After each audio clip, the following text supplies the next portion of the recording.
Opening statements, we did do a drawing on who would go first. And Terry picked the selection where he will open first and close last. So it is now time for Terry to have his 3 minutes. Terry, go. Great. Thank you, Robert. And my name is Terry Nall, as Robert said. I'm married to Donna Nall. I have a son, Adam, and a daughter, Anna Grace.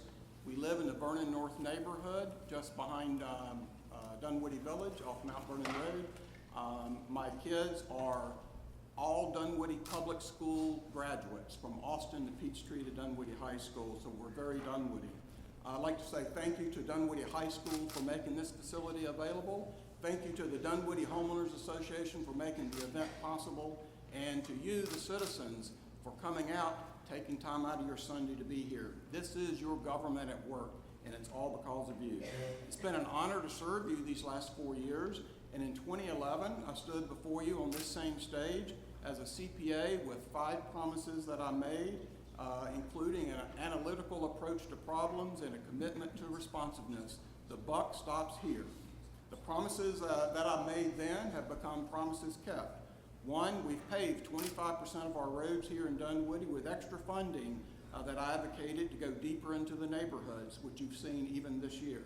Total crime in Dunwoody is down almost 6% year over year, and this is largely due to the patrol officer efficiencies that developed from my 24 police ride-alongs, including a civilian police prisoner transport officer, false alarm ordinance, a crime response team, to have more officers on the street at all times.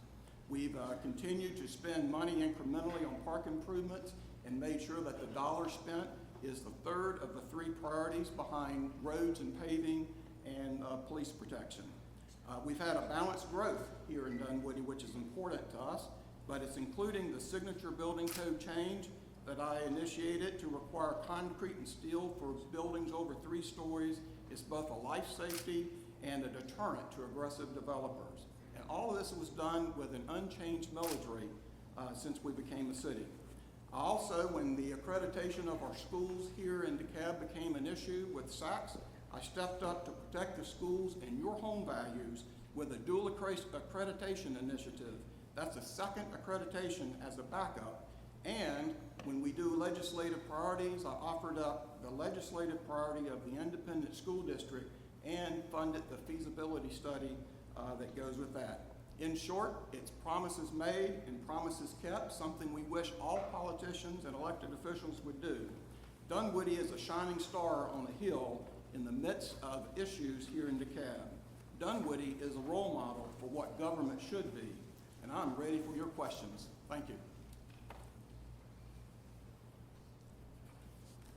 Hi, my name is Becky Springer. 4 years ago, like many of you, I voted for Terry Nall. We were promised a balanced mix of growth and development, and we got State Farm, the largest new development of its kind since the Bell South complex in the 1990s. He promised enhanced parks incrementally, and we got 3 new parks all across the street from one another, connected by trails. He promised an appropriate level of police protection, and we have rampant crime and a police chief claiming to be woefully understaffed. I wouldn't say that this is promises made, I would say it's promises broken. We need a new leader, someone with tenacity, integrity, and accountability. Someone who will research projects to ensure the right contractors are hired, that projects are properly managed to avoid wasted time and money, that deals are made not only one-sided, but that the city gets something in return also. Someone who will be a good steward of our tax dollars. I want to be that someone. I have 15 years of business experience in sales, finance, and management. Problems happen. Life is messy. But that doesn't mean you sweep it all under the rug and hope they just go away. You need to reevaluate the situation, come up with a new plan to fix the problems, then tell everyone what's going on, including a feedback mechanism. We hear the word transparency a lot, but just because you have a website with a bunch of agendas and marketing material doesn't mean that there's transparency. You shouldn't have to do mountains of research to connect the dots. I want to change that. Please let me be your voice. Thank you.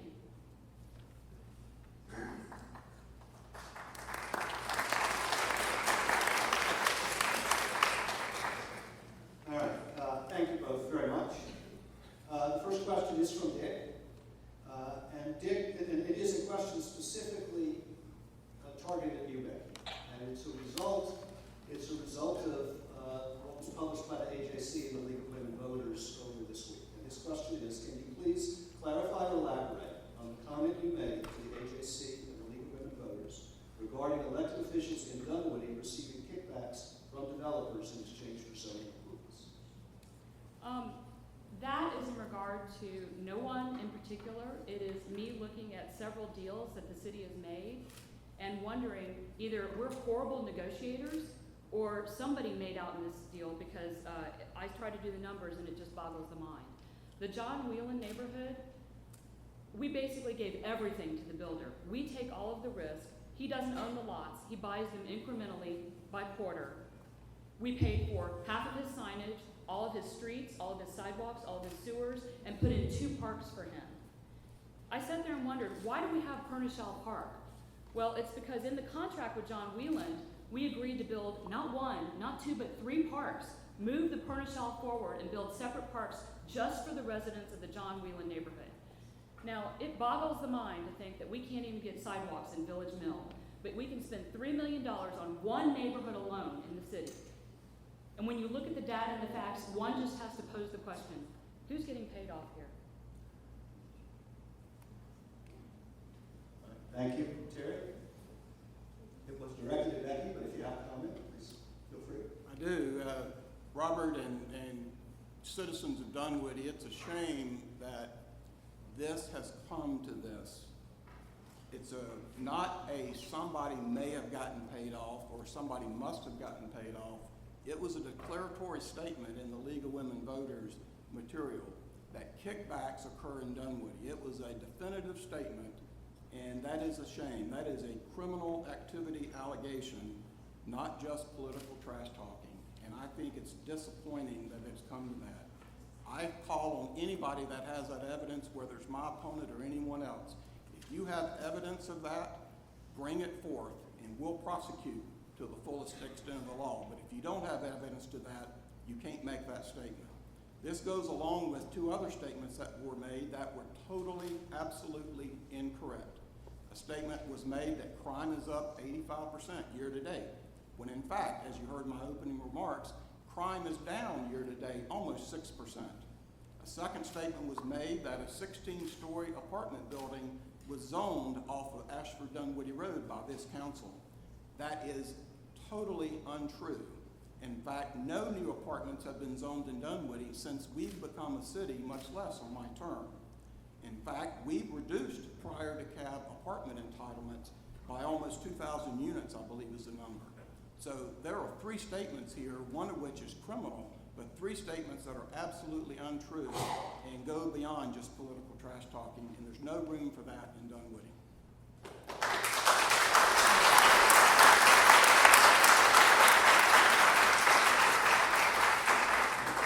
Thank you. The next question will start with Becky. We'll start with Terry for this next question. What problems are there in Dunwoody that you think are unique to District 1, and what solutions do you propose to solve? Questions to me? Yep, questions. I don't think that District 1 is any more unique in the city than District 2 or District 3. In fact, I would argue that the thing we want to do is to be careful that we don't categorize people all around the city. We're all Dunwoody citizens. What the problems are here in Dunwoody still exist today, that we need our roads, need faster paving. We need to accelerate that paving. And one of the things I want to do is to have a game plan where we set a date certain for finishing the road paving project and then back that up with annual benchmarks each and every year. We promised the residents when we incorporated that we would pave all the roads. No one can tell us when that's going to happen, and we need to raise the bar and do that a little better. I would say traffic is also a problem. We're all driving in this every day, and we're working extensively on this. We have 13 intersections that are in need of improvement, and ground will be breaking on the worst intersection in Dunwoody as voted by citizens, and that is Tilly Mill, North Peachtree, and Peeler Road. That contract's been awarded, and we're waiting for the contractor now to queue up and break ground on that. And then lastly, I would say schools. And as I mentioned early on, when we set legislative priorities, I raised the issue of changing the Constitution so that we can form an independent school district right here in Dunwoody. Our high school cluster, the Dunwoody High School cluster with its middle school and elementary school feeders, very closely parallels the city limits. It's almost a perfect match, and it would be awesome for us to do that, to take control of our schools, just as we've taken control of city government. And we have the resources, we have the power to do that. We've done a feasibility study, and it's very doable, and it would be one of the best things that we could do, and we're going to stay after it and keep working on it until it gets done. It took Sandy Springs 28 years to become incorporated. I don't know if this will take 28 years, but we're going to keep working it and make it happen.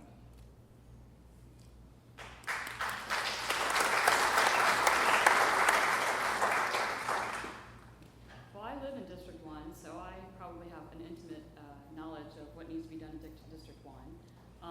I know that I have to stand out in the middle of the street just for the kids to be able to cross the street to get into our neighborhood, because every traffic measure that we've tried doesn't allow for the cars going 50 miles an hour down Chamblee Dunwoody to let the kids cross the street. I literally have to stand in the street and wave my arms. I think that can be solved very simply. Have a police officer there from 2:30 until 2:45 for a month, sitting, waiting for the cars, who won't stop for the kids, and after a while, everybody who drives through there will start to realize that they need to slow down to 25 miles per hour. Another thing that needs to be addressed is the school system. Austin Elementary is now, we've been told, is not going to be rebuilt in its current location. The DeKalb County School District cannot tell us where it's going to be located. However, we've been told 3-mile radius. Well, that could take us all the way into the other half of Dunwoody, where all the rest of the schools are. So what I want to know is, why did our city government fail to allow for a land swap with the Dunwoody baseball fields? That was an easy solution, keeping Austin Elementary up in our corner of Dunwoody so that we don't have to rezone the entire school system, which is what's going to happen when they move Austin within 3 miles away, because then we'll be next to all of the other schools around there. And the final thing is crime. I live in Redfield. My neighbors get robbed at least 3 times a year. They come in, they pick a street, and they break into every single car going down that street. I think our crime is out of control, and I think we need to review the job review of the police chief.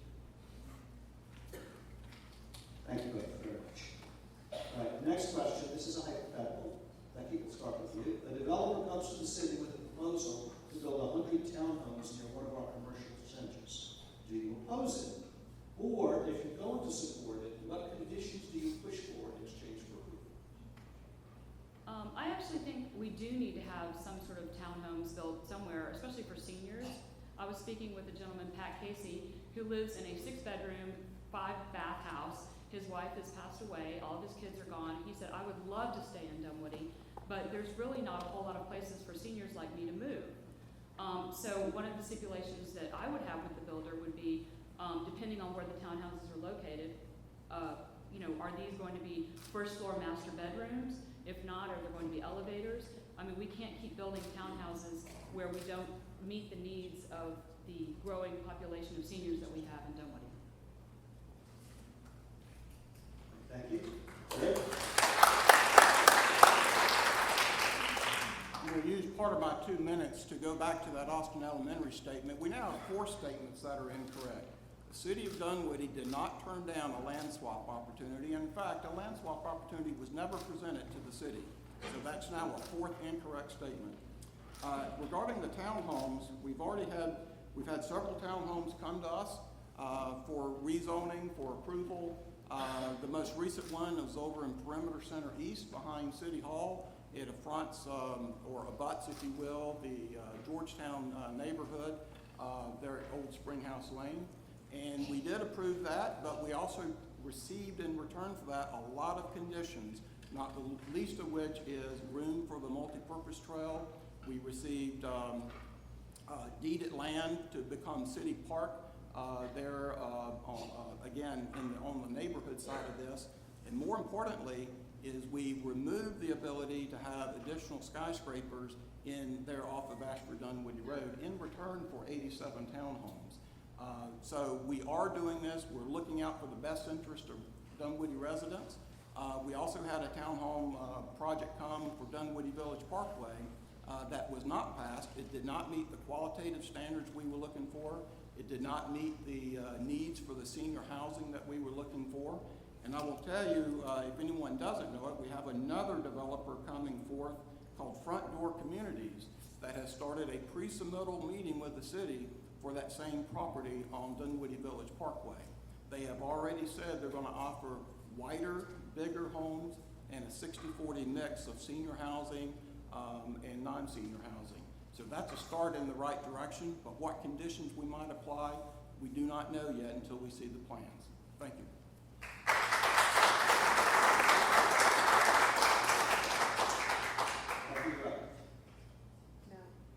Wait, I'm sorry. Oh, answered that. I'm sorry. The next question.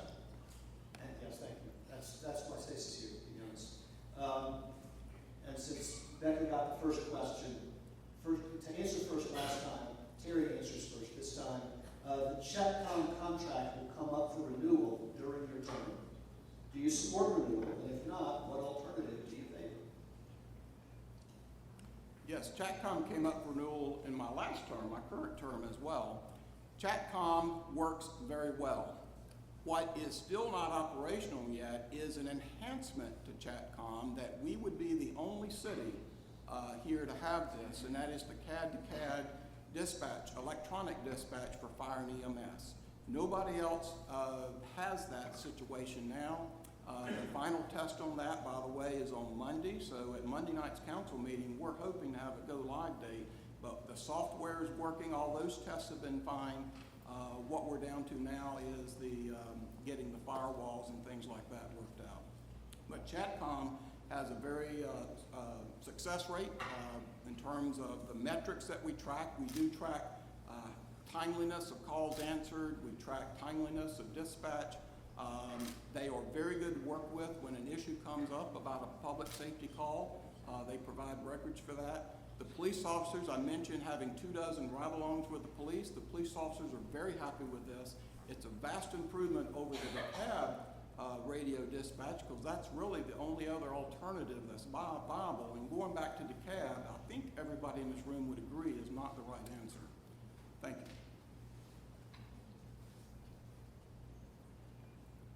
I would agree that because we already have Chatcom, that we've spent so much time and money and energy on implementing our CAD-to-CAD Band-Aid because Chatcom didn't work, that we might as well go ahead and pursue Chatcom with the CAD-to-CAD Band-Aid because, like I said, we've already paid for it.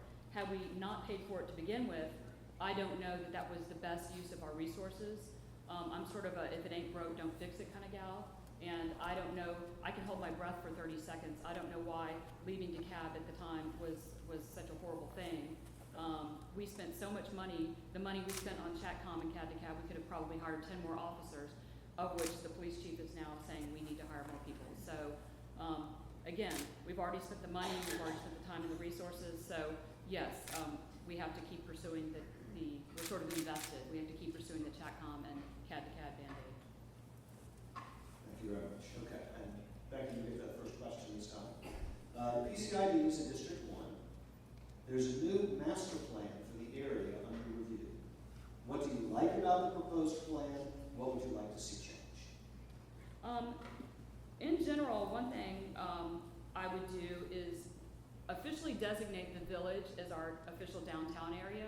There's so much construction going on in the PCID that I think there could be confusion with new retail, new hotels, new shopping centers, that the average person who doesn't know Dunwoody coming in might think, oh, well, that's our major downtown metropolitan area, not the village. The second thing is, I think I would look at moving City Hall over to the PCID. I don't know that the village is the best place to put the City Hall. I would like to keep our village actually more downtown and quaint like it is, even adding more small businesses, making it sort of like a downtown Roswell or downtown Marietta. The PCID is on the crux of being so overcrowded and overbuilt, the traffic is going to be absolutely overwhelming. If we don't have the proposed Gateway that we're looking at between 285 and 400, it's going to be like Snowmageddon almost every afternoon at 5 o'clock. Thanks very much. Jerry, you're up.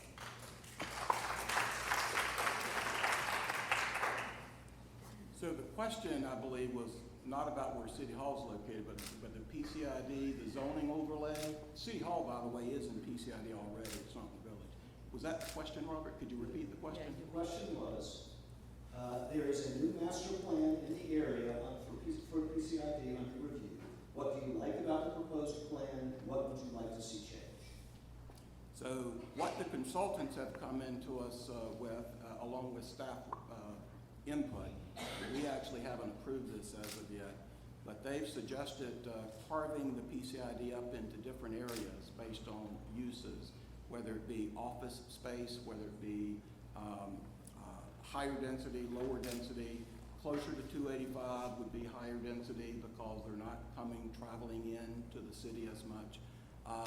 The reality is that over the years, a lot has been approved for that. State Farm, which was mentioned earlier, we did approve that, but we approved that with a lot of conditions, such as a MARTA platform connectivity over the bridge streets, slip lanes to keep the cars off the road. And State Farm also has been a very good neighbor because they've adjusted their shifts. By the time the rest of us are going to work at a normal time, the State Farm people are already there.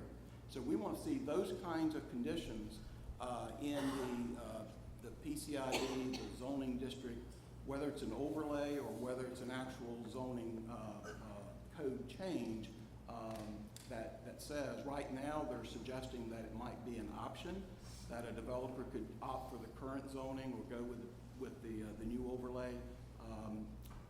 Personally, I'm not sure it's going to make sense to have an either or, but I think we need to tweak it a bit more as well. Thank you. All right, and this is going to be the last question for you two before we do our closing statements and move to the mayor's race. We have gradually hired some of the contractors who had originally been working through contract. What are your thoughts on continued use of our public-private partnership form of government? Great. I think I start first. I think you start first. So what he's referring to is we have made changes over time where a department head who worked for the contractor, an example of this would be Low Engineers, who's our public works contractor. And the department head, Michael Smith, worked for Low Engineers. And it was really a problem to have the department head working for the city manager as well as working for the contractor. And so which master was he working with? So that posed a problem, and so we moved Michael Smith to city status so that he now has an arm's length relationship with the contractor. And we're doing that with other departments as well. The other reason for this is that the contractors put in an override, if you will, for benefits, for overhead, for a variety of other things. And the purpose of these contractors is to expand and contract the staff as services are needed. So when you need a water engineer, we don't need a full-time water engineer, but when you need a water engineer, you want to expand the staff to use it, and then it contracts. So the line staff of the contractors makes sense because the ability to have that service delivery expands and contracts as the need is, and we're not saddled with a great deal of overhead that way. But it does make sense for the department head to be on the city payroll so that we can avoid that upcharge that the contractor was charging, but most importantly, so that we have better control over the contractor. And that has proven to work very well in public works, and again, we're making it happen with community development as well as the recreation, parks and recreation. Thank you.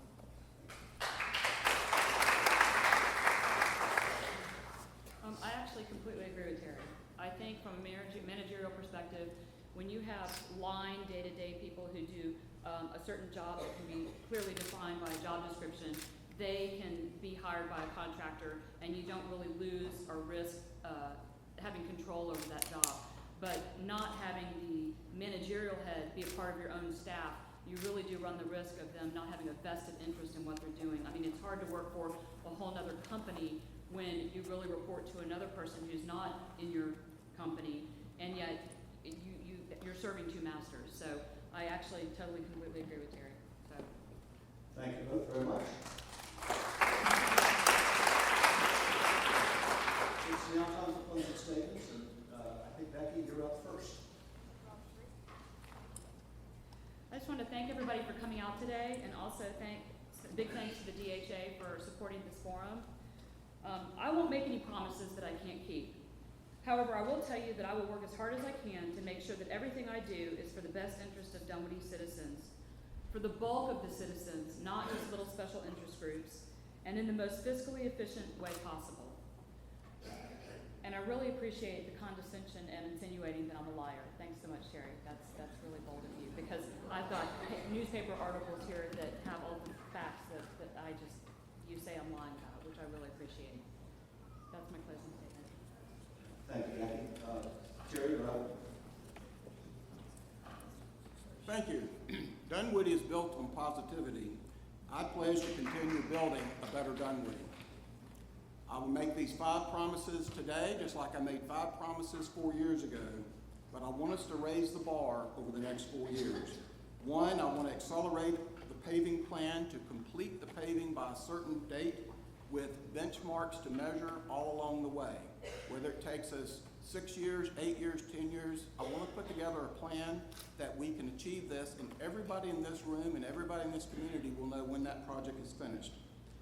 We're going to finish the development out at Brook Run Park using the DeKalb County Park Bond Settlement for recreational fields and other amenities that are needed and do not exist in Dunwoody. I believe in homeowners' property tax release as our tax digest grows above the 2008 levels, and we'll seek a charter change that allows us to grow the homestead exemption above the 1 mil we currently have. We're going to have a continued focus on crime, the police calls for service, which affects staffing heavily, and stay ahead of the right sizing needs that we have for that on the police. And we'll continue working on the independent school district. Friends, that is worth the fight. That's worth the effort. We owe it to our students. We owe it to our neighbors. We owe it to our community for that. We must continue our focus on infrastructure needs versus wants, because money is limited, but we have the willpower to do the things that are needed right here in Dunwoody. Lastly, we'll continue to have an open dialogue and responsiveness for citizens. You send me an email, you get an answer. You have a problem, we take care of it. I ask for your vote November 3rd, and if you need an absentee ballot, drop me a note, and I'll be happy to send you the application. Thanks again for coming out today. Thanks for your participation here in Dunwoody. Thank you.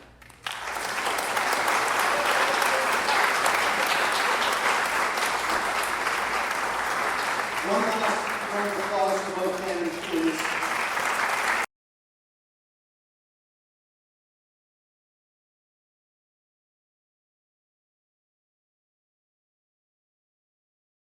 Your opening statement, there is only one mic, so you'll have to pass it between you. The mic is yours. Good afternoon, ladies and gentlemen, fellow candidates, and crier reporter. Thank you, DHA, for hosting this event. I'm Grivakis, and I'm running for mayor. I've been married 20 years, a Dunwoody resident for 15 years. I have 2 kids, 14 and 12, who are at Peachtree Middle School and Dunwoody High School. I've been a volunteer for youth sports, Cub Scout band leader, and currently assistant leader for Boy Scouts. My goals as mayor are many, and I'll try to be brief. As mayor, I would focus on the high density that's occurring in the perimeter. A question mentioned earlier was the master plan for the perimeter.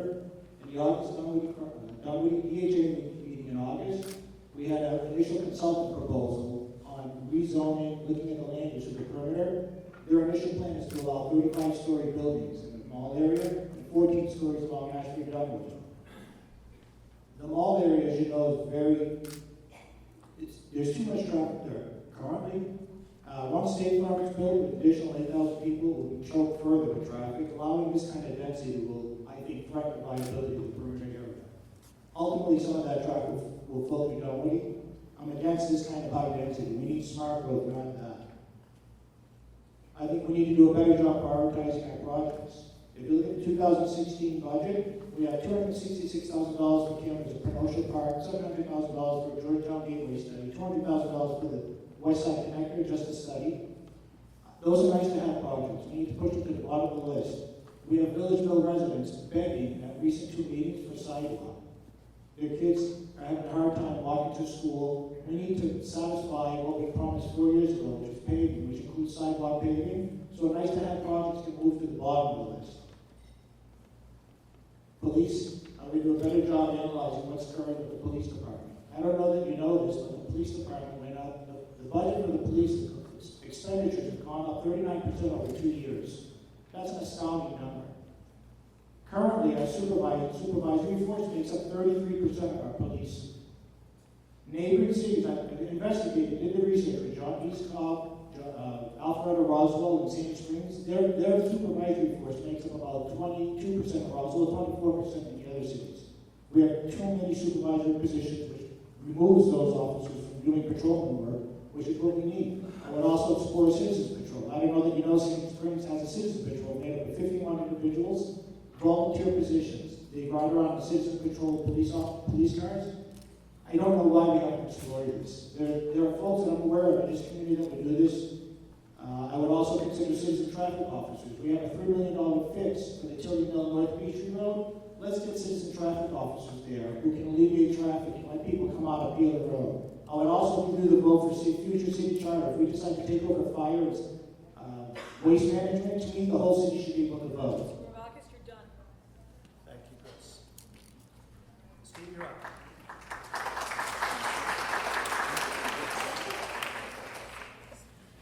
Hi, I'm Steve Chipka. I'm new to this game. I want to address a couple things right up front.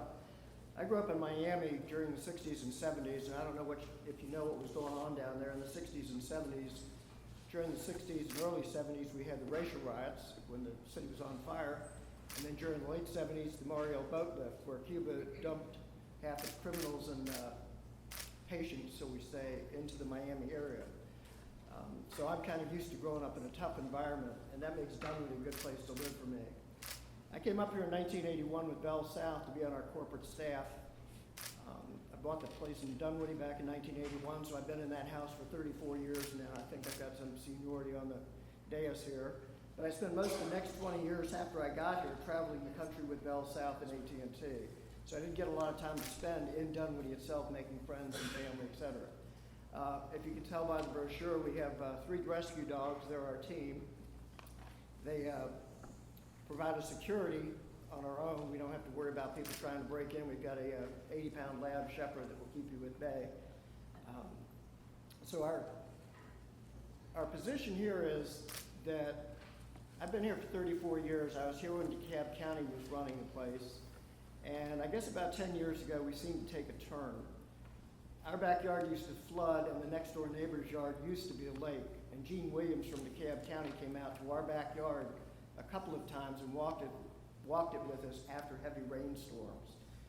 And she eventually got the problem fixed. The county came in with several backhoes and tore up the backyard and put in a pipe and fixed the problem. So I had good experiences with DeKalb.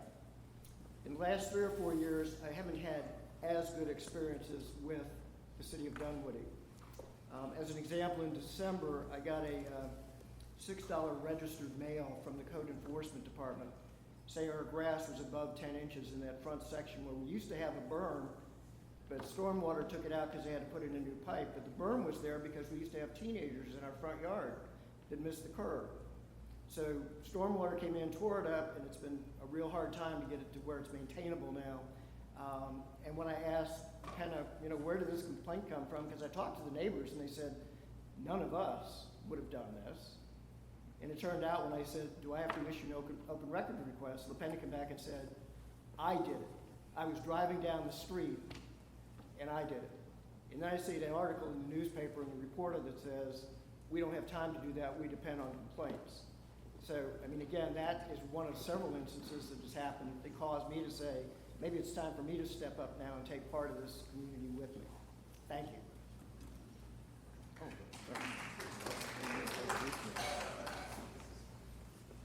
Hi, my name is Mike Davis. I am the current mayor here in Dunwoody. I want to thank the DHA and all of you for coming.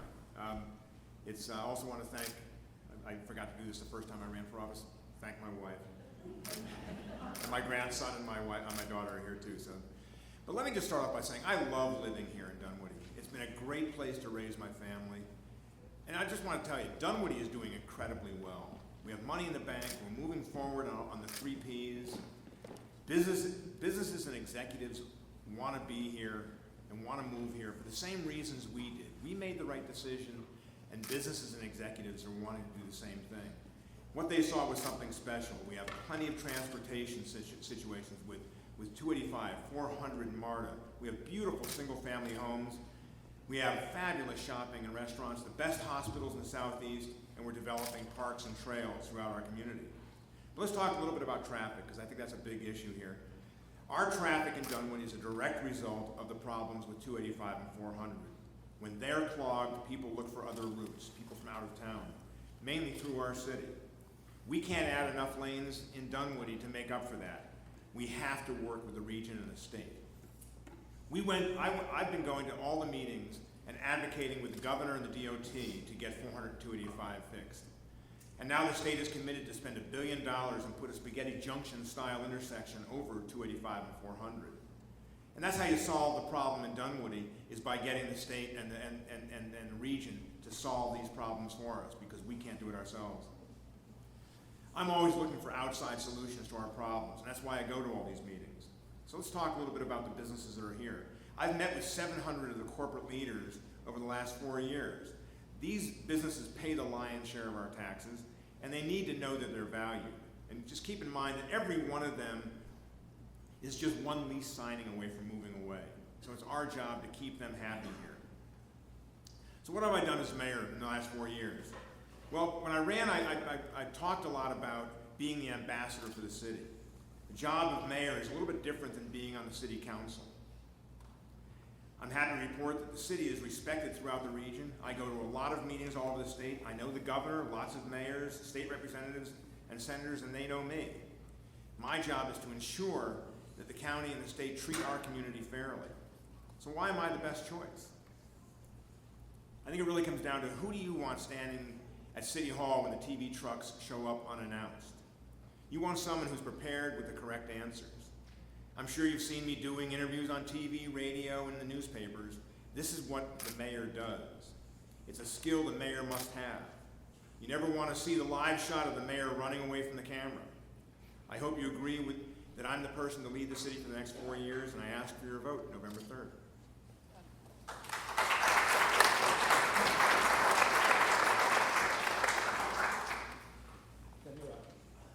Well, good afternoon, my fellow citizens. It's my honor and my pleasure to be with you this afternoon. Thank you all for coming. Thanks to the DHA. Thanks to the choir for sponsoring this. Before I get started, I'll do what Mike did. My wife Mary is right here. So, Mayor, thanks for always being by my side. What do I bring to the table? Open and positive ethical leadership for the City Council and all the citizens of Dunwoody. And with that, bring an attitude that creates a mutual respect amongst all of us as citizens and between the leadership and the citizens. Being a politician, which I don't like to use the word because my dad has passed away, but I know he can still get back at me for ruining our family name, so I use the word public servant. And what really that boils down to is this. You tell the people what you're going to do, and after you elect it, that's what you do. You do exactly what we told the people. My thrust will be to bring us all together as 47,000 citizens, working towards a common goal to enhance the quality of life of every citizen in this city.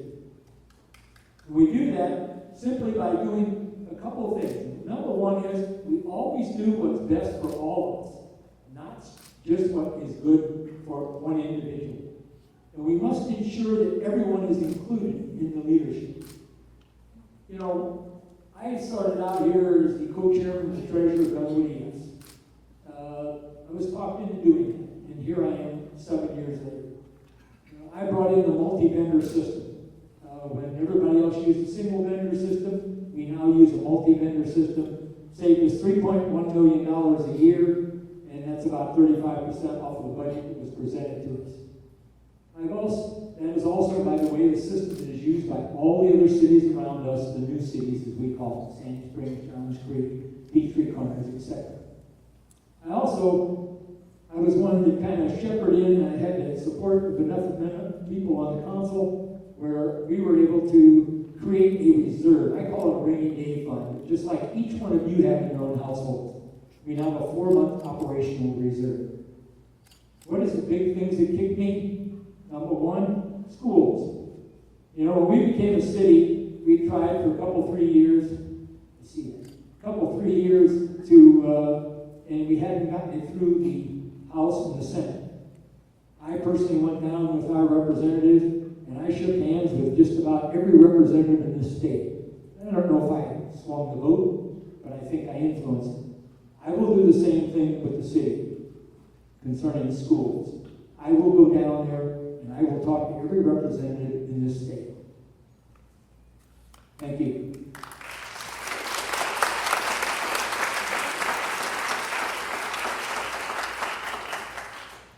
All right, we're going to start with Steve going first. We're going to work our way down, and then the next question we'll start with Mike and work our way down, and then back around to Steve. Third question to Chris, and then we'll just keep going around. So, Steve, the first question is, some residents are supporting an effort to renovate the theater at Brook Run. Do you support this effort? In a word, my opinion is no. I've heard conversations about maybe that's not the best location for a theater. I've got opinions on what it will take to redo the theater to make it usable for the uses that the city might want to make of it. That whole facility was not designed to support a family of 45,000 users. It was designed to support a facility of maybe 200-300 at the most.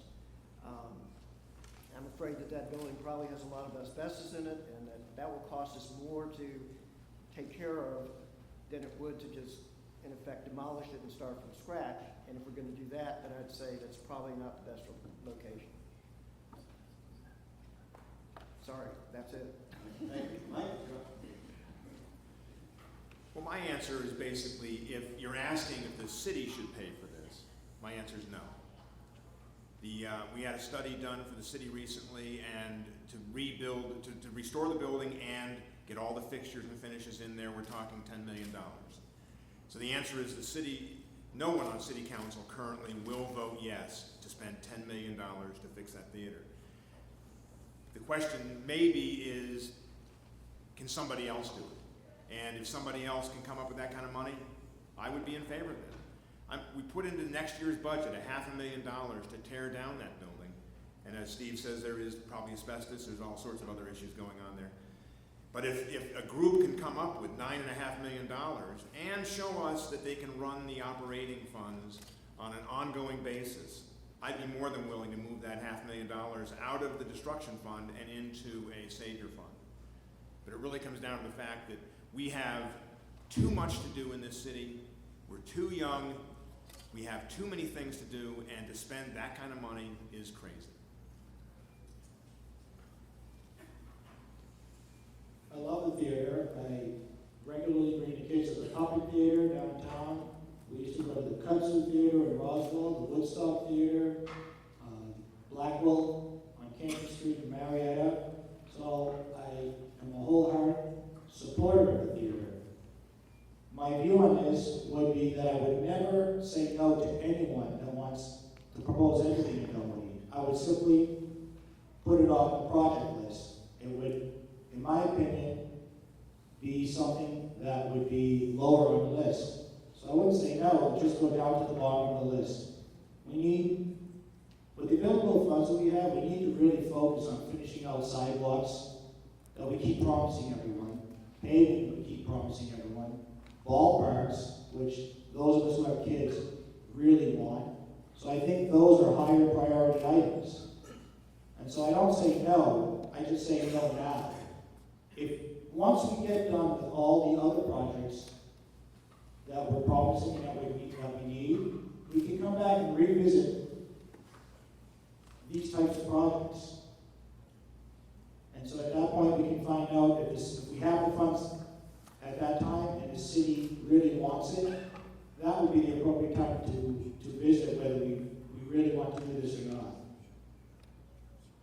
regarding the arts, by the way, unrelated to this particular building, we had $2 million removed from our funding when this was recently renovated. The arts music wing that was attached to this was removed.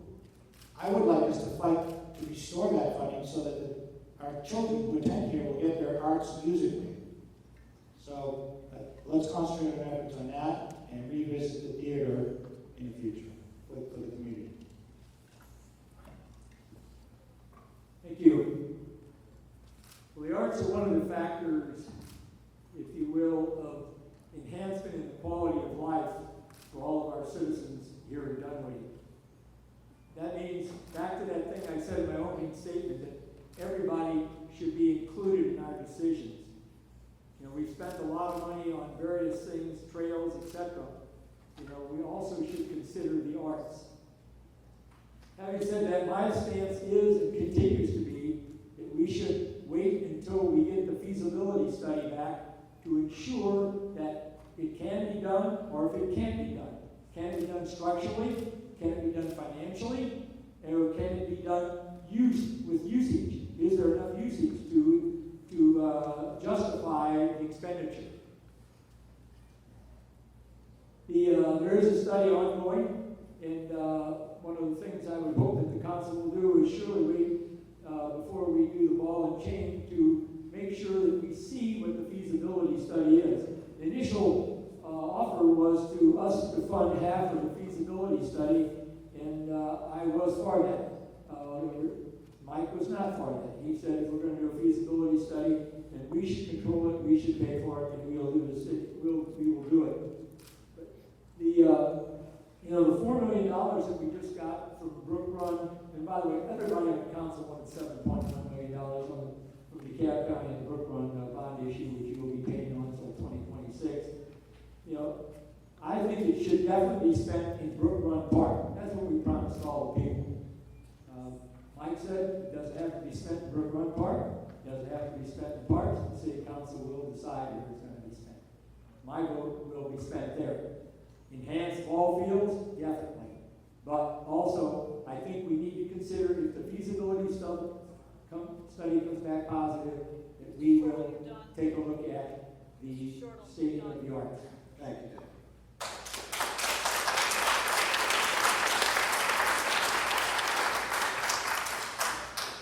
Mike, you get the next question first. The lease on the current City Hall expires during the next 4-year term. Do you support continuing to rent, or do you support an effort to buy land and pay for a purpose-built City Hall? Thanks, Robert. Let me just clarify what I was just accused of. The money that we got from the county in our park settlement says nothing about how the money has to be spent. What I've said is that we will spend it in Brook Run Park. But the question that I was asked that he's referring to, that Denny's referring to, is does the money legally have to be spent in Brook Run Park? And there is no stipulation. But I can't imagine anybody on City Council voting to spend it any other place than Brook Run Park. So with that said, let me talk about the lease at City Hall. Basically, our problem is that we're leasing space, and you know, renting versus owning. The problem we have is that a couple times a week we march people into the City Hall in shackles and prison uniforms, and our landlord doesn't like that very much. So it's unlikely that we're going to be able to re-up with that lease in the future. And most other lessors are not going to be too interested in that kind of activity going on at City Hall. So it comes down to the point where we have to, as the City Council, decide what to do in the future, and I believe that we're going to start talking about this early next year.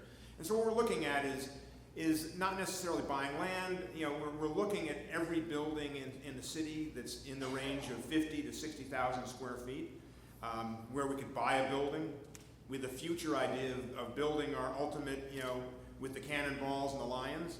But right now we're looking at owning something that our landlord can't give us a hard time about. And right now, that's where we are. We expect the rent to go up extremely high in the near future, in 3.5 years, and it's time for us to start looking. The 2016 budget has, I believe, $250,000 budgeted for the study of a new new city hall.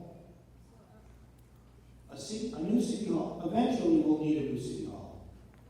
But I don't think that's a high priority item at this time. A new city hall will ultimately cost us, what, $5–10 million? I think we should, regarding the prisoner situation, I think we ought to try to find a solution to perhaps move the court to another location, maybe temporary building. Our kids are at school pods. I don't know that a courthouse works in that kind of structure. But we should try to find another place for the courthouse, and maybe that removes the current tenants' fears of having prisoners in shackles. They'll no longer be appearing here. If that's a viable solution, perhaps we could redo where we are. I think that would be a better low-cost solution in immediate short term.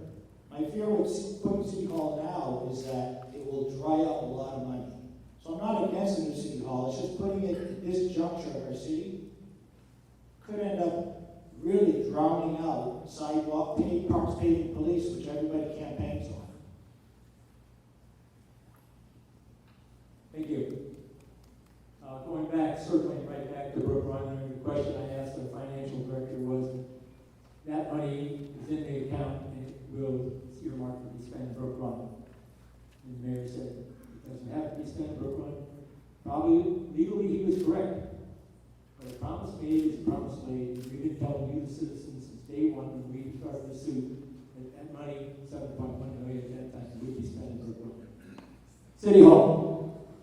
It all comes down to economics. It all comes down to the dollar sign. Is it cheaper to rent? Is it cheaper to buy? Is it cheaper to build? You know, we have land. We have some land over there by off of Shalford, Shaw Court, and we have a building there also, by the way, ladies and gentlemen. It's got about 24,000 square feet in it. We now are housing about 26,000 square feet. I'm big on civilian citizen community committees, and I think that's what we need. I know we have a committee that's looking at it. I think, Jim, you're on that committee. I think you're right back here. But we need a citizen committee to sit down and say, what is the best way for us to go? Should we build? Should we buy? Or should we rent? And I think that boils down to the answer. And the other thing, ladies and gentlemen, we need to make sure that, like every other project we've been doing lately, we need to control the scope. We need to control how much room do we need in the city hall. You know, we've got 26,000 feet right now. We've got the police there. So I'd say maybe if you want to build to the future, we're not going to have many more citizens. 35,000 feet. 35,000 square feet. But let's have a citizen committee look at it. Let's then come back, give us their points, let our staff fill in on the staff on that committee, and then we will have a good answer for you based on economics.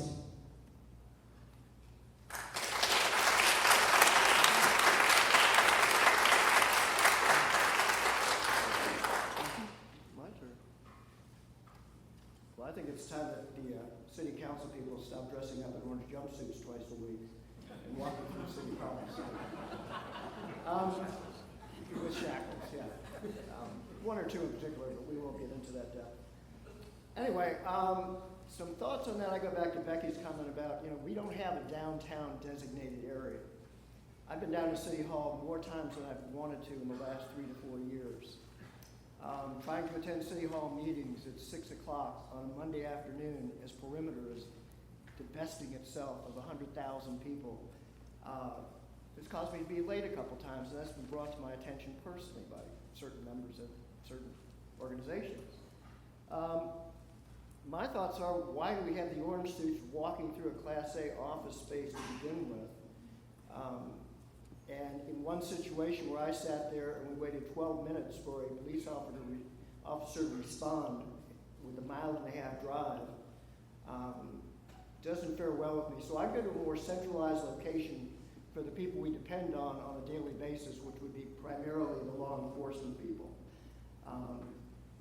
It's in some of the reading I've done lately, it appears that some of the people are staying in that office a lot of the day and not getting out on the streets to run through the neighborhoods. I can't remember seeing a Dunwoody police officer come down our street in the last year or 2 years.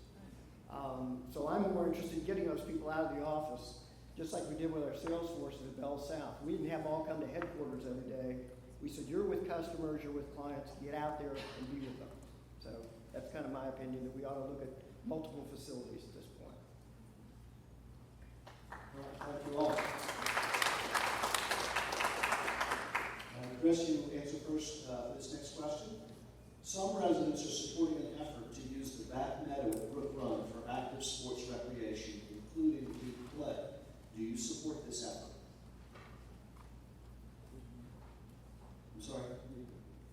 Oh, you didn't hear? Okay, let me repeat it. Some residents are supporting an effort to use the back meadow at Brook Run for active sports recreation. So we're talking about ball fields, including league play. Do you support this effort? This question goes back to what was campaigned 4 years ago, which parks, part of that equation being ballparks.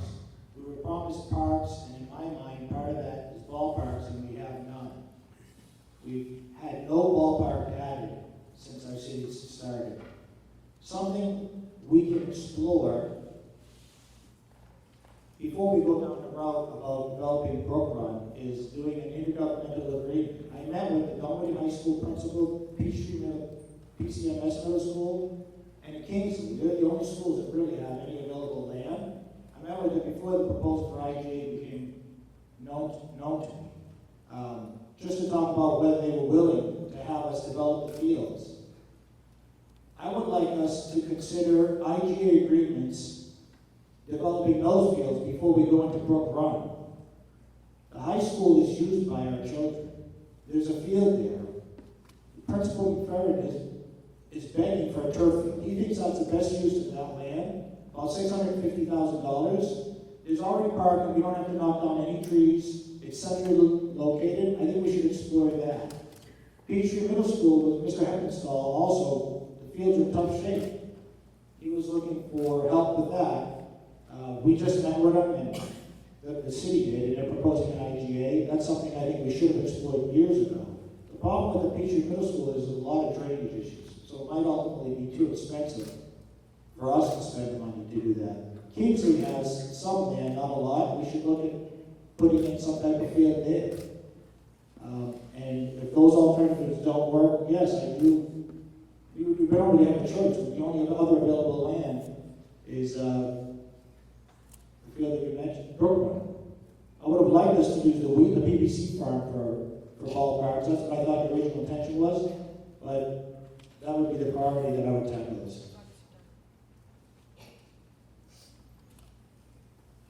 Well, there's no doubt in anybody's mind that we need a few more facilities in our parks. We've adopted a pay-as-you-go system with our parks, and I think that's we've enhanced the parks significantly since we became a city. Chris just referenced Peachtree Middle School parks. Myself and John Hennigan, and that time our parks director met with the principal over there over 5 years ago to see if we couldn't forge some kind of an intergovernmental agreement where we could use their fields at part-time basis if we paid part of the enhancement, and we allowed them to use Brook Run for their outdoor classes. That kind of got shelved at the county level of schools, and I know it's now active again. There is a proposal on the floor, and I hope that comes true. I think there's room for a couple of rec fields back where the hospital was, and that's what the meadow is, up on top of the hill there. I think we can do that, but when we do it, we must ensure that we are buffering the neighbors that live there, because remember, they were there first. So we need to make sure that they are considered into this equation. The parks that we have, we've improved most of our baseball fields over there in Dunwoody Park. We put a significant amount of money into them. We fixed the parking lot for once and all. So they are in good condition, but they aren't not enough for us for the recreational facilities for all of our children. And when we talk about parks, ladies and gentlemen, we need to talk about recreational facilities across the age spectrum for all of us, from little people all the way up to senior people. So make sure that when we're talking parks, we're just not talking the younger generation, we're talking the entire citizenry of Dunwoody. Thank you.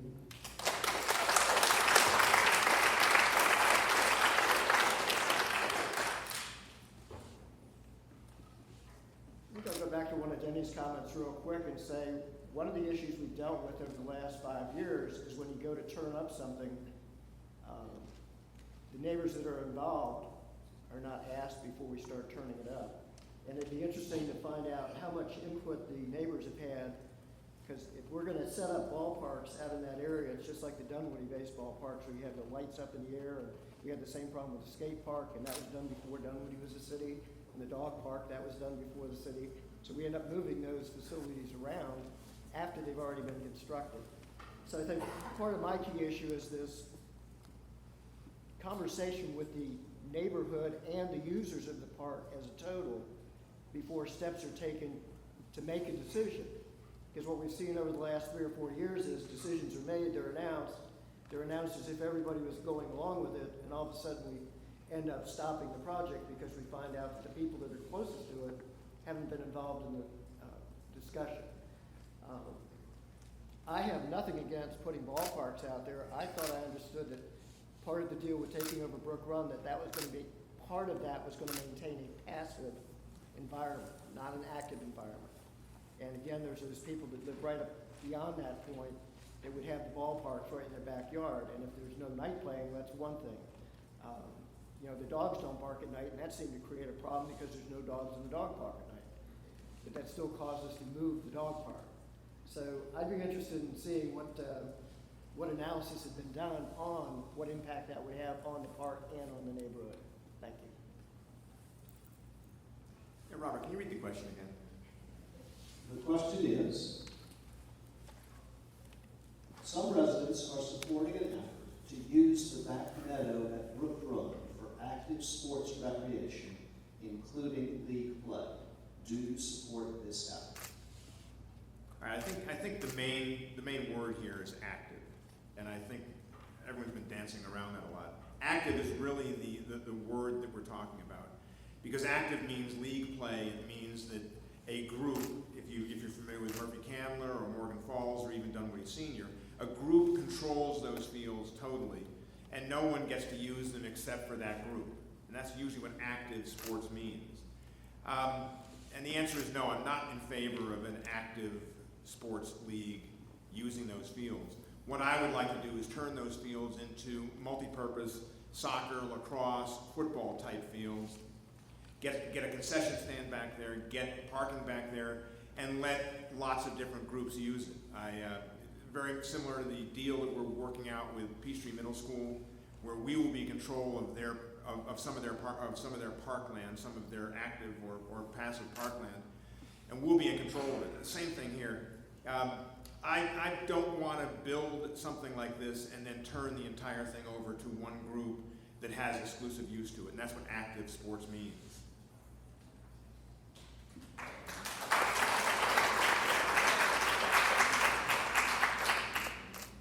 All right, on to the next question, right? Okay. And I think Debbie, you get first shot at this one. Every year since the city's founding, the police chief has requested additional staff. Assuming he continues to ask, at what point, if any, do you say no?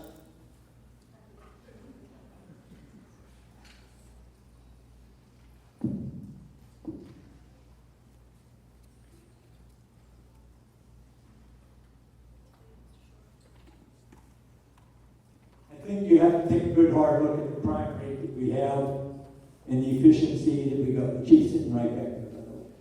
But I think my main thrust is putting boots on the ground. That's, most of you know my background as a Marine. But the thing is, you need boots on the ground, and that's what we need to emphasize here. Chris came up with a good point in his starting point.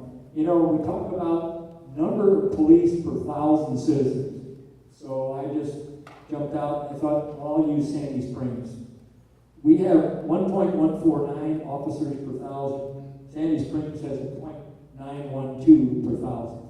Those are full-time officers, And of course, what Sandy Springs has, they have 19 part-time officers, and they also have 50 civilian, if you will, patrol, who are not allowed to make arrests or anything. But what they do, ladies and gentlemen, is they put more eyes on the target. They put more eyes out there on the aspects of where the crime may be.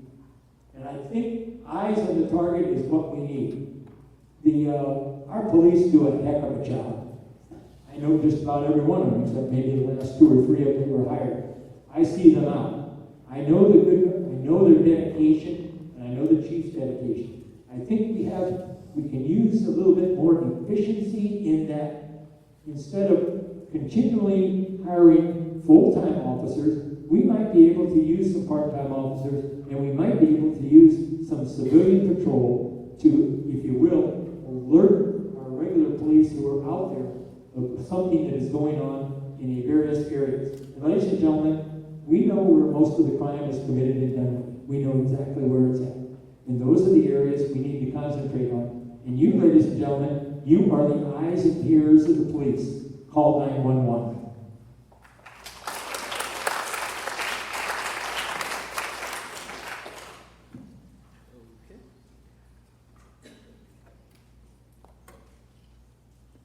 Thinking back on what was discussed earlier, where 39% of our budget is presently spent on the police force, and that's going to go up, whatever. When I was looking at the budget numbers the other day, of course it's going to go up because we don't have other services balancing that against the budget. Our primary budget is police, paving, and parks. And primarily today, we're in the police business. We don't have a fire department. So if we got a fire department, there would be additional budget that came over to support that fire department, which would increase your taxes to the city as compared to the county, et cetera. So there's a balance there. When you look at the maximum amount of people, I have a problem with using a measure that says this per 1,000 people. I have a situation where if I'm outside our jurisdiction and 2 Dunwoody police officers are out there for a couple hours each, and then I hear that we need more police officers, like, wait a minute, what were they doing out there?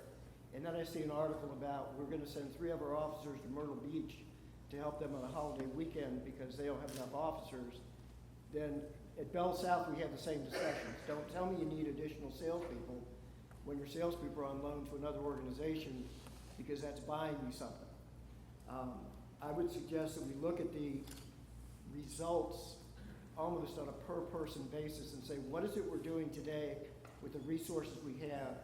I'm a zero-based budget kind of guy. So prove to me what the people you've got are doing, and then we'll talk about adding some more people. And if we're going to talk about adding people that are going to sit in the tower, that's going to be a much more distinct and sincere discussion than adding officers on the street. Thanks.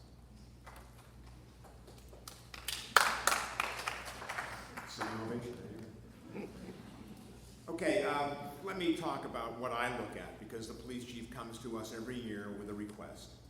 And every year we battle this out within the city council. And the numbers that I look at to make those decisions are what we have, and Denny just mentioned the number, we have 1.15 officers per 1,000 people in the city. The average city our size has 2.3 officers per 1,000. So we're a little bit less than half on that number. The other number we look at a lot is what percentage of the time do our police officers unavailable when a 911 call comes in? And right now that number is 25%. And so I'm not sure what the right number is, but I think 25% is high. 5, 10, 15%. I think that's the direction we need to go in. So what I'm looking at is more technology, newer ways to use our money without just putting more police officers out there. You know, we have the High School Explorers program, and they help us out with parking situations at events. We have the body cameras, we have the cameras in the park. We're looking at in that kind of investment, and that's where the opportunity for us to kind of change the metric. because we can't afford to ever get to 2.3 officers per thousand, because that would put our budget somewhere in the mid 70% of our entire budget. And I just don't see the city council willing to go there. But using more technology and more ways of solving this is the way we're going to have to do this. But I look at those metrics, the 1.1 versus 2.3, and what percentage of the time the 911 officers are not available.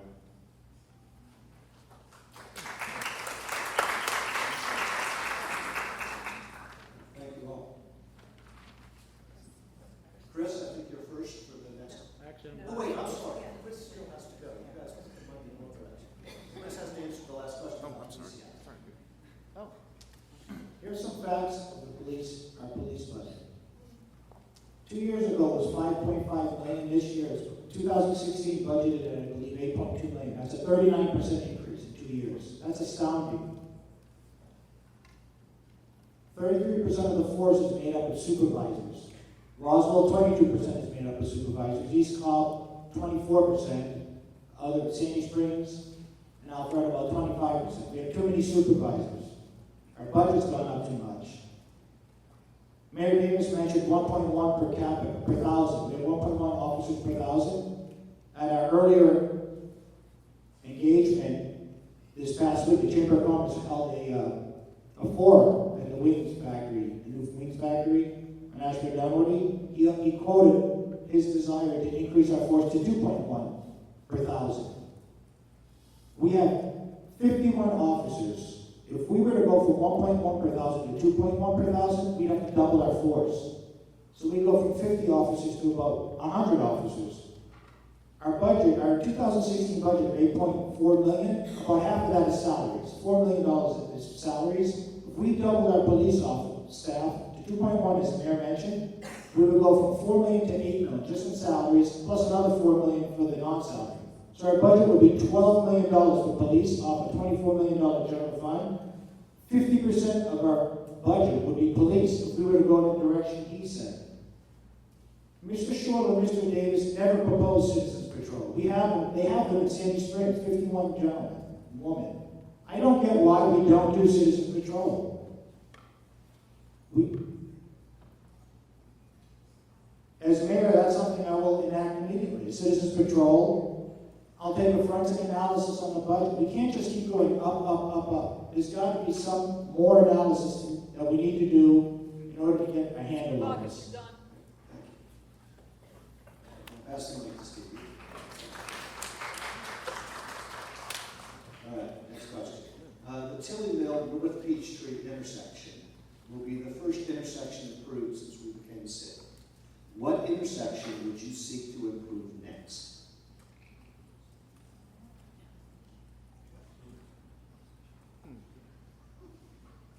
there's 13 of them on the list. That counts one out. Probably the one I experienced the other day, and I've heard back from other people that I've talked to over the last couple of weeks, is we've got situations where a left-hand turn would alleviate a lot of backups. And the one in particular that I ran into the other day was where Womack runs into Shanley Dunwoody to head towards Perimeter. So that the people.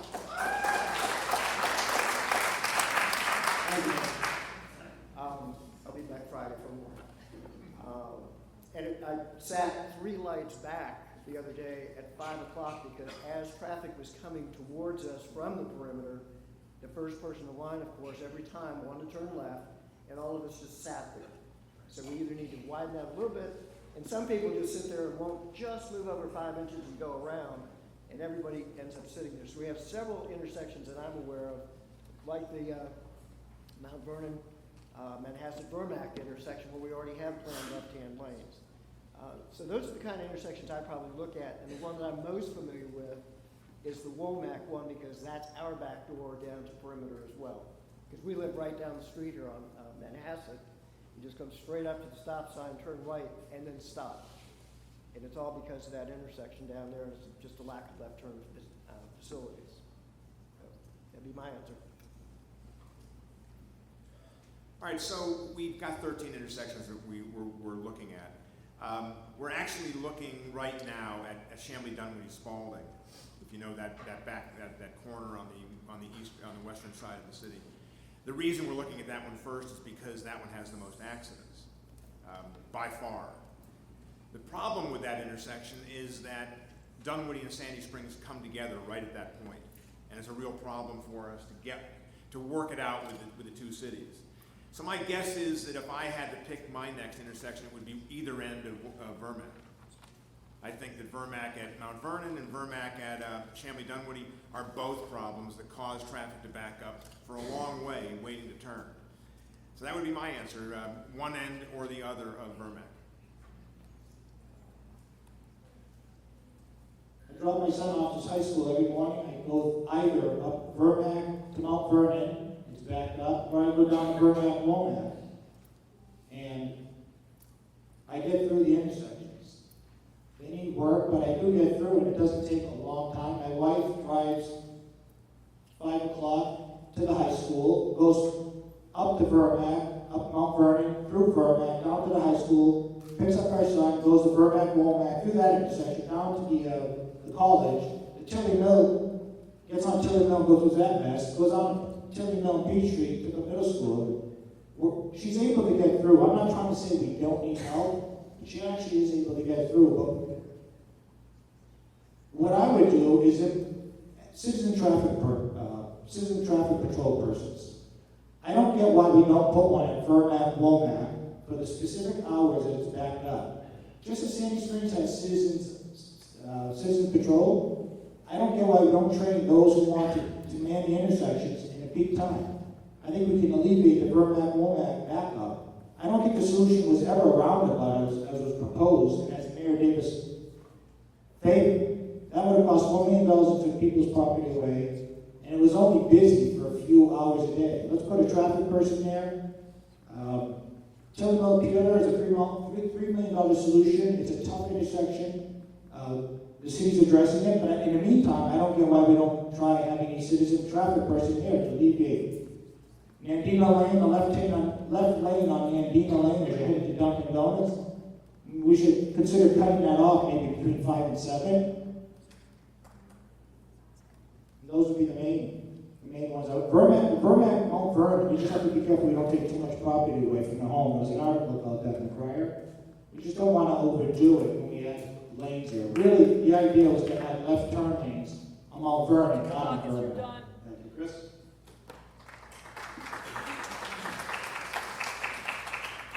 Thank you. Intersections, very interesting subject. Let me start out with Vermac and Womack. That was where the roundabout was proposed. Very honestly, I probably think a roundabout is a good thing. But after I talked to the citizens that live there, I realized they didn't want it. And, it was their neighborhood. And that's the way one of my litmus tests that I vote. If I was living there, what I wanted. And so thus, I voted against the roundabout of Vermac and Womack. Intersections in general, ladies and gentlemen, we have to control the scope of the intersection. Let me talk about Tilly Mill, Peeler, and North Beach Street. 2011 or 12, we had an estimate of about $3 million to do that. We just released that contract in one of my last couple of meetings at $3.977 million with contingencies. Folks, I'll give you a 10% overrun, but I'm not going to give you a 33% overrun. I voted against that. And the whole thing about it is someone said, well, the engineers proposed that, so therefore, they're the experts. Ladies and gentlemen, you did not elect the engineers. You elected us to be leaders. And how you control that is pulling back the scope. Worst intersections, beyond the ones we got right now, there's 2 of them. They've been mentioned here. Vermac and Mount Vernon. I sat there the other day. I sat there going down westbound on Mount Vernon. I thought, I've been here so long, I might as well just make a left turn and go down and roll in the high school. And Spalding and Chamblee-Dunwoody. When we first became a city, very dangerous intersections. Mike is right. The big thing about that was the seriousness of the accidents, head-on collisions. And we put in a left turn light there. I think that intersection, both of those intersections are equally important, and we've got others also. But we have to control the expenditure on each intersection if we're going to fix an intersection. At $4 million a pop, ladies and gentlemen, we're not going to do a lot of intersections with our budget. Thank you.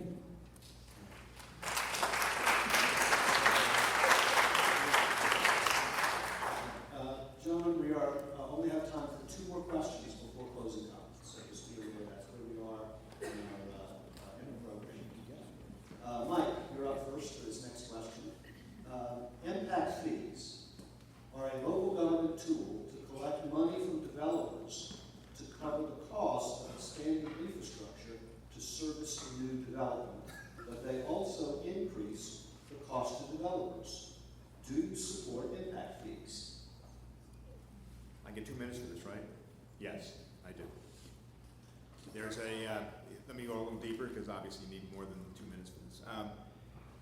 Impact fees are as Robert explained, are a cost to the developer or a cost to the original landowner, but somebody pays that. And we're talking about for residential, I think that what we've talked about in the past is $1,000 per residential unit for, and then different fees for different size office buildings. The problem with impact fees is you end up with squeezing the balloon in one spot and the bubble moves to another spot. So it's a tough issue to deal with. It's one of these things where we fight about it a lot. But personally, as I said, I am in favor of it. I think that, for instance, the High Street project with 3,000 living units that will be coming out of the ground in the next couple of years, most likely. Even though we've been able to eliminate lots of multifamily units that were promised on properties in Dunwoody, we expect that one will come out of the ground. And I think that impact fees would be appropriate there. That would be probably for 3,000 units, be $3 million, would go toward parks and paving and extra room in that area. Yes, I do favor impact fees. From Massachusetts and up there, they're very big. All these projects are analyzed on the impact they have to the schools, the roads, and infrastructure. You know, Mayor Davis just told us that he wants impact fees.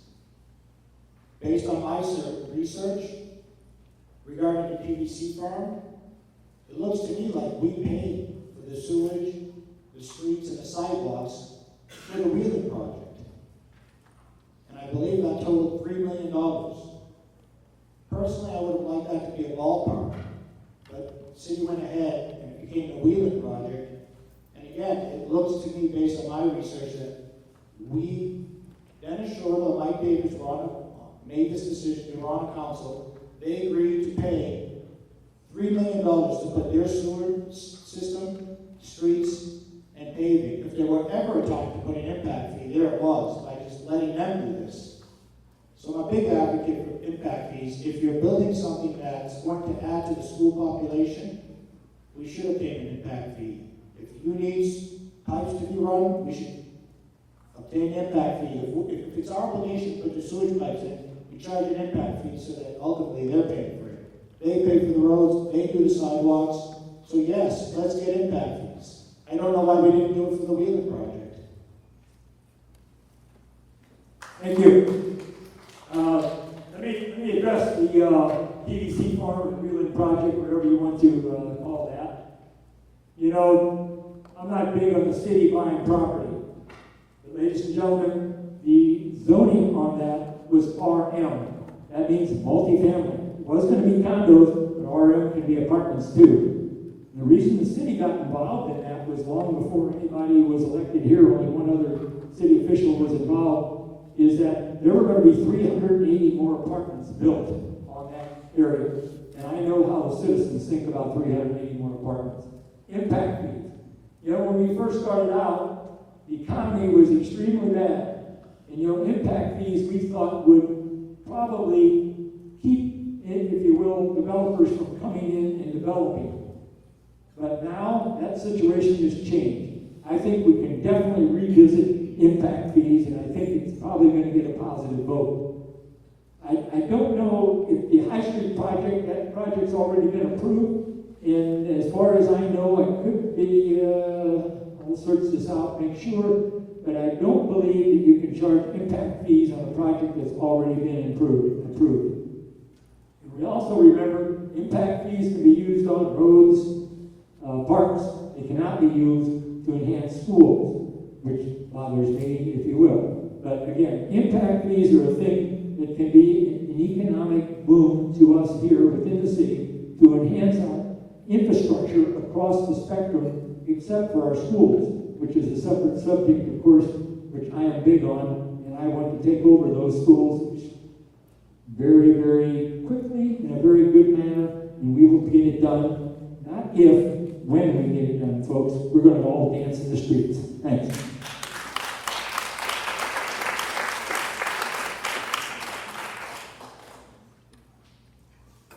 Okay. I'll go back to my opening. I grew up in with South Florida, and I don't know what you know about South Florida, but there was a lot of us that made a lot of money down there during the 1970s and 1980s. Part of the issue down there, though, was a developer would come in and buy 50 acres, put in all their infrastructure, put in their sewers, put in their water lines, get the telephone company to pre-cable everything, cable TV underground facilities, and then they would attach a charge to each lot that they would sell to a builder. So we've had impact fees for 40 or 50 years. They've just been given to people a different way. If the city comes in and spends money to build infrastructure to allow a developer to hook into existing facilities, then that developer, whether it's an individual developer or a tower developer, should pay their cost for interconnecting into those facilities. It's just like paying your electric bill in some states where you pay a $9 minimum a month only because whether you have solar panels and air turbines and all that other stuff, if you don't use a lick of electricity, you pay $9 a month because that power cable is there if you ever need it. And that's infrastructure. The whole issue of schools, like Denis said, I agree, that's a totally separate subject. If we take over schools, that will become part of the subject, but for us today, that's the school board's issue. I'm not sure that I want to carry on much more of a discussion about the PVC farm because that train left the station. We need to move on from there, learn from that, but in the future, yes, absolutely. I believe impact fees are very appropriate in the environment we're in today. Thanks. Thank you. Chris, we're going to finish up on the last question. And by the way, there are a ton of great questions that we did not get to on bike lanes, on home-based businesses, on the upcoming Parks Master Plan. So it's too bad we can't get to them all. I think this is actually the only forum that's being sponsored this year, so I can't even turn them over to another group to continue the discussion. But my guess is that if you'd like to email these gentlemen, I'm sure they'd be glad to take your emails.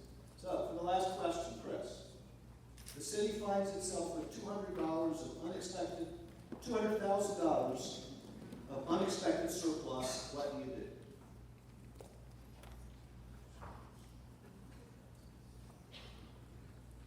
Regarding another, we could always have another forum at the Methodist or Baptist next week and tackle the rest of these questions. If we came into $200,000,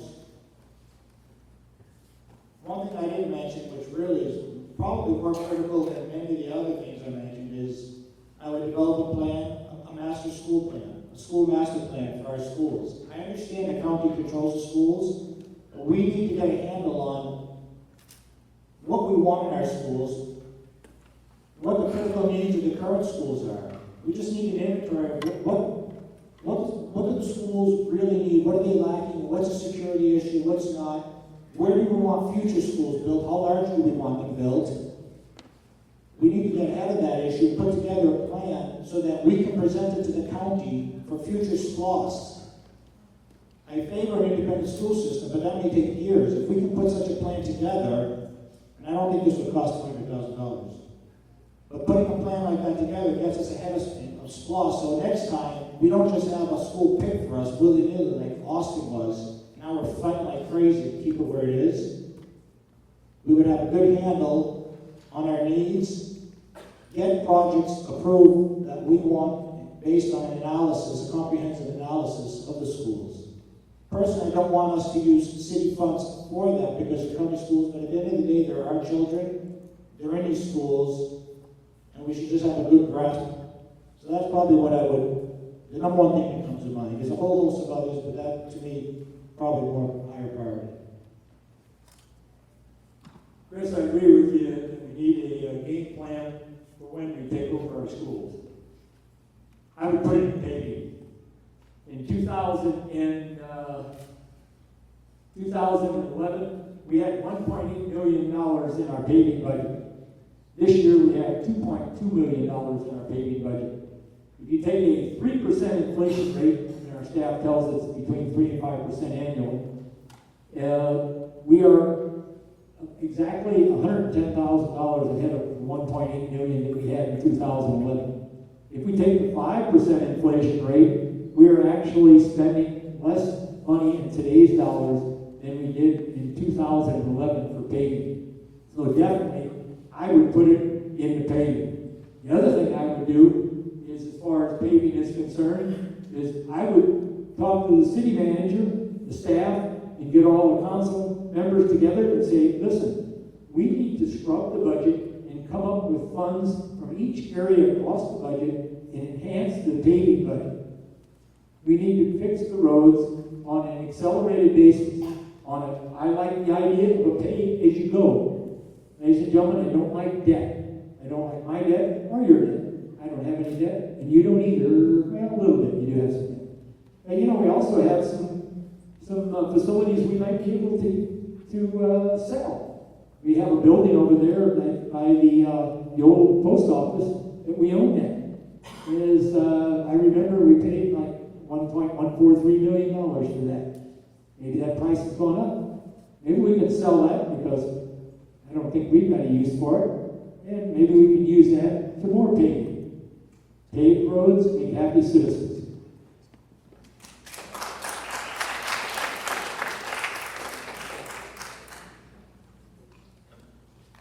I don't know about you, but I'd head to Vegas with the rest of the city council. This reminds me of a question that came out at AT&T Management Assessments, where they said, you're a school board, you get $1 million, you can spend it, and it's not guaranteed you'll ever get it again. I would put that $200,000. There's a request that you put the microphone closer to your mouth. They're having trouble hearing you in the back. All right, sorry. Can you hear me now? Yeah. Okay. I would put that $200,000 that was extra, I'm assuming that our reserves are funded, which we've talked about, so that I don't need to shuffle that money over to the reserve to build them up.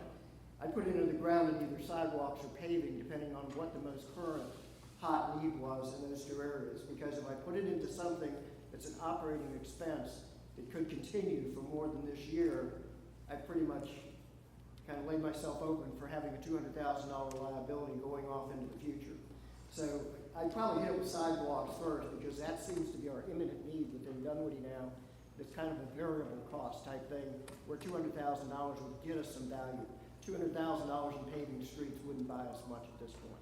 Maybe fix a few potholes, and that would last. We know that. Thanks. Thank you. All right, we deal with this question every year. We redo our budget, new money comes in. The economy has been picking up a good deal since I was elected. I was elected in 2011. The economy's been doing very well. Every year we have this kind of situation. And that's pretty much what we end up doing, is going toward paving, either sidewalks or street paving. We're always looking for that extra money. And that's, as was mentioned earlier, and it really makes sense, you don't want to go into a long-term debt obligation or a long-term obligation, but paving is one of those things that you can do each year. You pick a number, we set a number, and then every year we always are able to increase that number because we found some more money.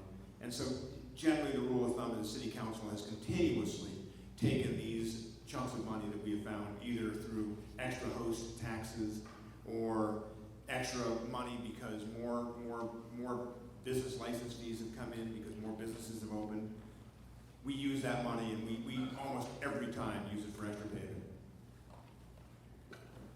Thank you, gentlemen, for the question portion. We're now at closing statements, and Denny, you're first. Well, again, thank you, ladies and gentlemen, for coming out. Again, it's my honor to be one of you. And that's all I am. I consider myself a citizen that you elected. I do not ever consider myself a politician. What do you get if you elect Denis Shortal as your mayor? Well, you get someone that's led at a very high level and led under a high stress situations. You get someone who has told you what he's going to do before he was elected, and he will keep his word after he is elected. I've got 7 years experience here as a city councilman and the mayor pro tem. I'm known as a fiscally prudent person. I am a fiscally prudent person that likes nice things. That basically means if I can afford them, I buy them. But I don't like debt, as I said previously. You'll get a mayor that listens to you, the citizens. I will listen to you. When I was in the Marine Corps, it took 2 days for a junior man with 16,000 man unit to get into my office to speak to me. Everyone has an idea. I won't always agree with you, but I will definitely listen to you. Mike talks to CEOs.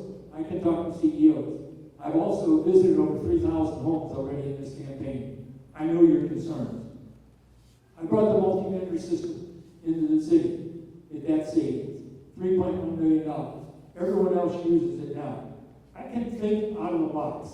I know how to think out of the box. And I can come up with ideas to correct the problems. Nothing is insurmountable. I hope that I will earn your support. I have a strong family support. For those of you in my background, I have 3 outstanding, successful sons. We have 3 outstanding, successful sons. She says they didn't have much to do with it. But again, thank you so much. Have a great evening. See you at the polls.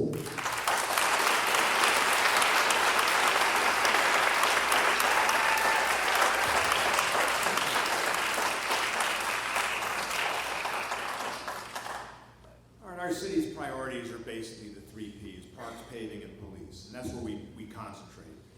But I'd like to add a 4th P, and that's pay as you go. That's pretty much what we do. I don't like borrowing money to pave our streets faster. I don't like borrowing money to add more police, and I certainly don't like borrowing money to save a theater we can't afford. Our 2 big issues are traffic and police. That going forward in the next 4 years, next 8 years, next 12 years is traffic and schools, I'm sorry. On traffic, I've worked with the state to get help solving our traffic issues. I've supported every effort to get our streets paved as soon as possible, and I'm proud to say how successful we've been. I'm a huge advocate for more trails and sidewalks, and I've pushed for intersection improvements, and I'm thrilled to finally see that our first one, as we mentioned earlier, is finally coming out of the ground. With schools, while our Dunwoody schools are good, the cab is rotten to the core.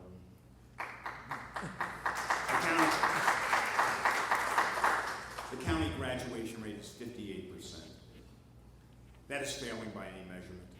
The city paid $50,000 to see if we could afford our own schools, and it turns out we can very easily. I'm glad to see that everyone is excited about schools, but I'm the one who's been walking the walk and talking the talk. I've met with the elected officials all over the state. I've attended the meetings, and I'm the only candidate up here who's actually donated his own money to our nonprofit advocacy group, GLASS. I'd be honored to serve as the mayor of Dunwoody for another 4 years. I ask for your vote on November 3rd. Thanks.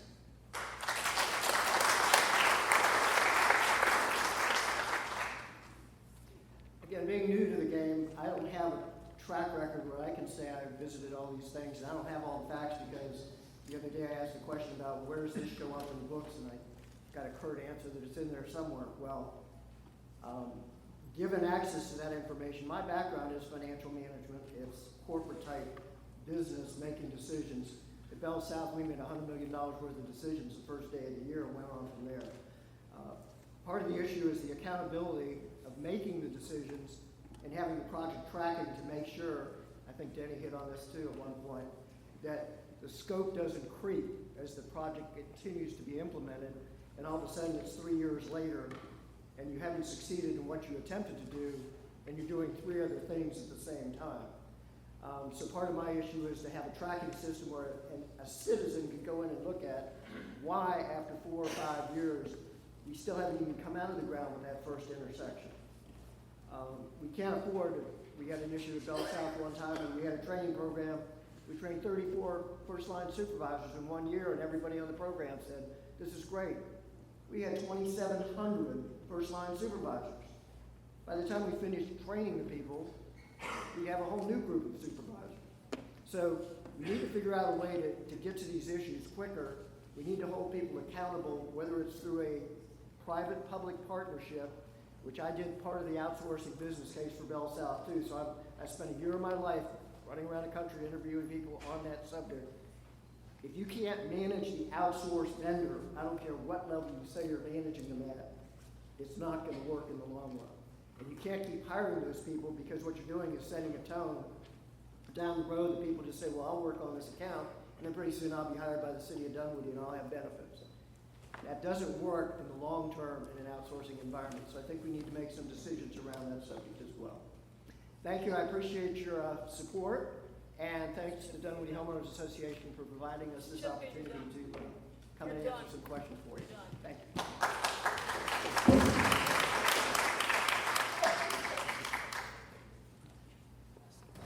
Chris, you're up. And you're last. Thank you to DHA for hosting this forum. Thank you, Robert and Stacy, and everyone for attending. When we were fighting to become a city, we wanted sidewalks, police precincts, paving, ballparks, and avoid high density in the perimeter that the CAB was approving. Now, a few short years later, we have high density state farm being built. We have our consultant proposing 35-story buildings in the mall area, 14 stories in Ashford, Dunwoody. Village Mill residents are fighting for our sidewalk they still don't have. We spent $3 million for roads for a developer in the Wheeling project. We want to spend $700,000 for a Georgetown gateway, $200,000 for a road study, $266,000 for park cameras. Our police budget's increased 39% in 2 years, and we refuse to entertain the idea of a citizen patrol and citizen traffic officers to help traffic. What happened? We are at a critical juncture in our city's history. If we don't manage the perimeter area properly and become too dense, the change will be permanent. We won't be able to undo it. Traffic in that area is already unbearable. Despite the diamond interchange, we still have policemen along the way to get the traffic moving. State Farm will bring 8,000 folks, 35-story buildings, if approved, will make it unviable. If you vote for me, I will vote against high density in the perimeter. Our roads and schools cannot handle it. I will prioritize projects so that needed projects take over priority over nice-to-have projects. Village Mill will get their sidewalk. I'll investigate citizen grievances. Millglen residents have been complaining about why their water bills double. I don't understand why we don't investigate. I favor an independent school, but it could take a while. In the meantime, let's make a school's master plan. I'll fight to restore $2 million for the arts music wing for this building, which I'm not sure our current council even is aware of. I mentioned Village Mill earlier. You'll never get around about it. It's not the right solution. I'll fight to change the charter so we can all vote. If you want to learn more, chrisg.dunwoody.com. Thank you. I'd like a hand for all the candidates who appreciate the meeting today.